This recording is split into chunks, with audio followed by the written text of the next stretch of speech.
আসসালামু আলাইকুম। সবাই কেমন আছেন? আশা করি যে যেখানে আছেন খুব ভালো আছেন। আলহামদুলিল্লাহ আমরাও ভালো আছি। বেশ কিছুদিন যাবৎ খুবই গরম। আর এই গরমে কাঁচা আমের ভর্তা কিন্তু বেস্ট। তো আজকে সকাল, সকাল বাজার থেকে কাঁচা আম নিয়ে আসলাম। তো চাহা তো বাসায় নেই, চাহাতের বাবাও বাসায় নেই। তো অল্প একটু আমের ভর্তা বানালাম।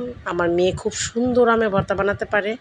ওরটা বেশি টেস্ট হয়। তো আমি একদম সিম্পল প্রসেসে কাঁচামরিচ, লবণ আর চিনি দিয়ে বানিয়ে ফেলছি। কিন্তু আলহামদুলিল্লাহ অনেক ভালো লেগেছে, কারণ গরমে কিন্তু অনেক ভালো লাগে এগুলো খেতে। আর সিজনাল যে ফলগুলো আসে আমাদের বাজারে, তো সেই ফলগুলো কিন্তু দেখবেন প্রথম খেতে খুবই ভালো লাগে। সেটা যে কোনো সিজনাল ফল হোক।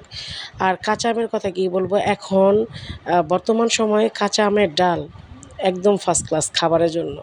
আর প্রচণ্ড গরমে কিন্তু টক জাতীয় খাবার শরীরের জন্য অনেক ভালো। আর দেখবেন কিছু দিয়েই যখন ভাত খেতে ইচ্ছা করে না, তখন কিন্তু টক ডাল দিয়ে আপনি ভাত খেতে পারবেন। তো ওই রকমই অবস্থা। প্রচণ্ড গরমে আপনি যত টক খাবেন ততই ভালো লাগে। আমরা তো অনেক মানে আগে মানে বেশি গরম লাগলে আমরা তেঁতুল খেতাম।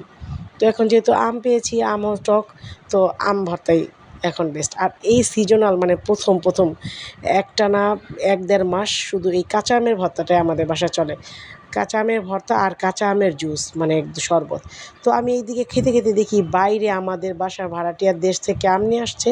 সেই আম বিশাল একটা পাত্রে নিয়ে মানে তারা ভর্তা করে খাচ্ছে। তো আমাকেও ডাকতেছে, এই যে আমি আমার ভাগটা নিয়ে নিলাম। এখন এখানে আমি আরও মরিচের গুঁড়া, লবণ, চিনি মিশিয়ে ভালো করে আমার রুমে খাচ্ছি। তো আলহামদুলিল্লাহ সব কিছু মিলিয়ে খুবই ভালো লাগলো। আল্লাহ হাফেজ।